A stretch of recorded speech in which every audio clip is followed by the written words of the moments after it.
இரு 10/10 21வது நாள். இன்னைக்கு 21வது நாள்.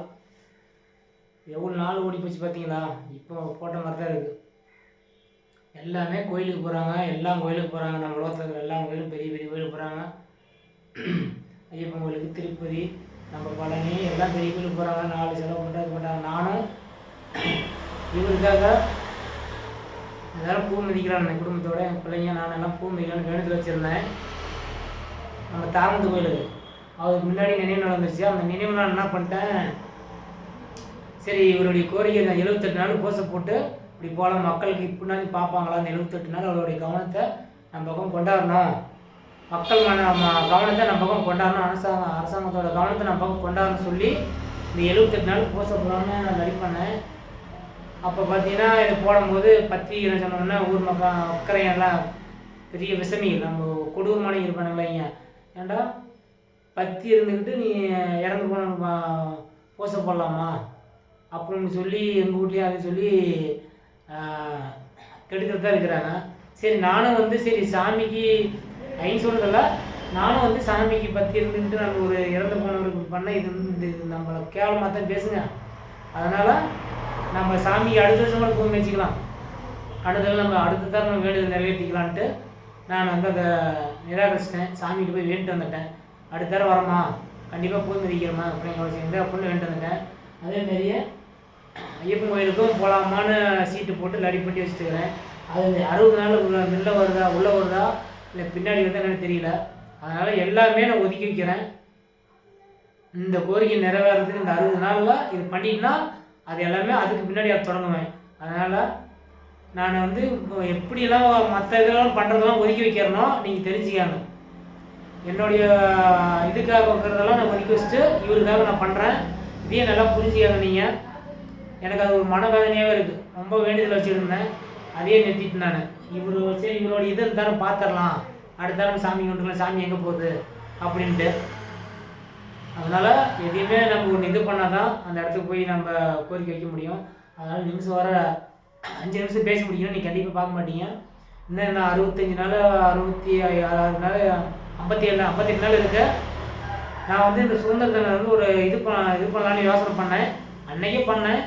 நம்ம ஊரில் பஞ்சாயத்தில் நம்ம எல்லா பஞ்சாயத்துலையும் சரி, நம்ம சுற்றுவட்டார எல்லா பஞ்சாயத்துலையும் சரி, உங்களை பல நாளாக இருக்கிற கோரிக்கை, பல நாளாக இருக்கிற உங்கள் தீர்க்கவே முடியாத கோரிக்கைகளாம் ஒரு மனு எழுதி வச்சுருங்க. கண்டிப்பாக நான் உங்களை பார்ப்பேன். அந்த மனுவை வாங்கிட்டு இங்கேருந்து சென்னைக்கு போகிறேன் தலைமை செயலகத்துக்கு மனு கொடுக்க. 2014 ஜெயலலிதா போய் ஒரு மனு கொடுத்துருந்தேன். ஒரு கோரிக்கைலாம் இந்த மேட்டூர் உபரி நீர்லாம் இது மாதிரி நிறைய கோரிக்கை கொடுத்துருந்தோம். கண்டிப்பாக நிறைவேற்ற சொன்னாங்க. அந்த அக்கறைகளும் அந்த ஒரு கோரிக்கை பண்ணாங்க. அது மாதிரி இந்த தாரம் அந்த கண்டிப்பாக இது நம்ம வைக்கிற கோரிக்கை நிறைவேறும். நம்ம அங்கே கொடுத்து உங்களுக்கு தெரியும் எவ்வளோ அலைச்சல் நமக்கு. அங்கே போய் இங்கே இங்கேருந்து நம்மளை அலைச்சல் விட்டுட்டே இருக்கிறாங்க. நம்ம அங்கேயே ஸ்ட்ரைட்டாக கொடுத்து பார்க்கலாம், முதலமைச்சர்கிட்டே நம்ம கொடுக்கலாம். நம்மளுடைய கோரிக்கை கண்டிப்பாக நிறைவேறும், நீங்கள் நம்புங்க. இங்கே கொடுத்து எத்தனை தான் நம்ம அலைஞ்சிட விட அங்கே நம்ம தலைமைச் செயலகத்திலே கொடுக்கலாம். நம்ம கண்டிப்பாக நம்ம கோரிக்கை நிறைவேறும், நம்புங்க. எழுதி வைங்க, கண்டிப்பாக நான் வாங்கிட்டு போகிறேன். எல்லாம் எவ்வளோ மனு இருந்தாலும் சரி, எத்தனை ஆயிரம் மனு இருந்தாலும் சரி, கண்டிப்பாக நான் வாங்கிட்டு போகிறேன். கண்டிப்பாக உங்களை பார்ப்பேன். நீங்கள் எழுதிட்டு என்னை கூப்பிடுங்க. என் நம்பர் எல்லாருக்கும் தெரியும், பசங்கிட்ட இருக்கும். எழுதி வச்சுருங்க. இன்னும் 58 நாள் இருக்குது. அதுலேயே கண்டிப்பாக வருவேன். நீங்கள் ஃபுல் ஆதரவாக இருக்கணும். இவர் பார்த்தீங்கன்னா உலகம் போட்டும் தலைவர், இப்படியே தான் டெய்லி சொல்கிறேன். நீங்கள் ஒரு முஸ்லீமுங்கிறதுனால உங்களுக்கு தெரியும் சில எல்லாம் மதத்தை வச்சு இது பண்ணிட்டு இருக்கிறாங்க. இன்னைக்கு இவரை சுத்தமாக மறந்து போயிட்டாங்க. 9 வருஷம் ஆகுது. நமக்காகவே வாழ்ந்து நமக்காகவே கடவுளை அனுப்பி வைத்த கடவுள் இவர் காமராஜர். இப்படி மாதிரி தேசத்தில் கீழே இருக்கிறீங்கெல்லாம் தேவர், இது மாதிரி இங்கே எல்லாமே கடவுளை அனுப்பி வைத்த கடவுள். அவங்க இது மாதிரி அனுப்பி விட்டு நீங்கள் சொல்கிறது தான் நாம் கேட்க சொல்லி கடவுள் அனுப்பி கொடுக்குறாரு. ஆனால் நாம் கேட்கல, நம்ம போய் சாமியே கும்பிட்டு கொடுக்குறோம். சாமியில் என்றைக்குமே நேரம் ஒரு ரூபத்தில் தான் நம்மளை காப்பாற்றோம். அது மாதிரி ஒரு ரூபம் உலகத்துக்கு நம்ம இந்தியாவை பாதுகாப்பு மிகப்பெரிய ஒரு கடவுள். நீங்கள் 9 வருஷம் ஆகி போச்சு, ஒரு கோரிக்கை நிறைவேறல. இந்த ஒரு தடவை எனக்கு சான்ஸ் கொடுங்க.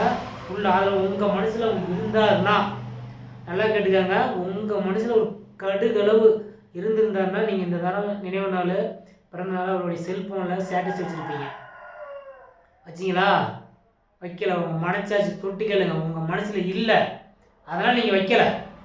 எதாவது நினைவு நாள் வந்துச்சு இல்லை, போனதாக நினைவு நாள் பண்ணலாம் வச்சிங்களா?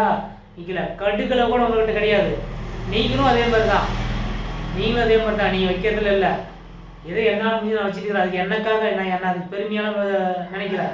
அதெல்லாம் செய்வீங்க, ஸ்டேட்டஸ் வைங்க, இவருடைய ஃபோட்டோ வைங்க, எனக்கு ஆதரவு வருங்க. சரி நாம் தான் வைக்கலாம், பையன் கேட்டுக்கிறான்டா, அவனு நம்ம ஆதரவு இருக்கலாம்டா அப்படின்னு வந்து உள்ள ஆதரவு கொடுங்க. எதுவுமே வரமாட்டேங்குது. எதுவுமே எனக்கு மேலும் மேலும் போகிறதுக்குலாம் நீங்களும் கொடுக்கல. கீழே இறங்குறதுக்கு என்ன கேவல வசத்துலேயே தான் இறக்கி விட்டுட்டுருக்குறாங்க. கேவலம் பேசி கேவலமே இறக்கி விட்டுக்கிறாங்க. வீடியோ மேலே போயிருக்கும். அங்கே எத்தனை நிமிஷம் முடிச்சு தெரியல. கண்டிப்பாக நீங்கள் பார்க்க மாட்டீங்க. ஒரு தடவை போகிறதுக்கு எனக்கு ஆதரவு வருங்க. ஜெய்ஹிந்த்.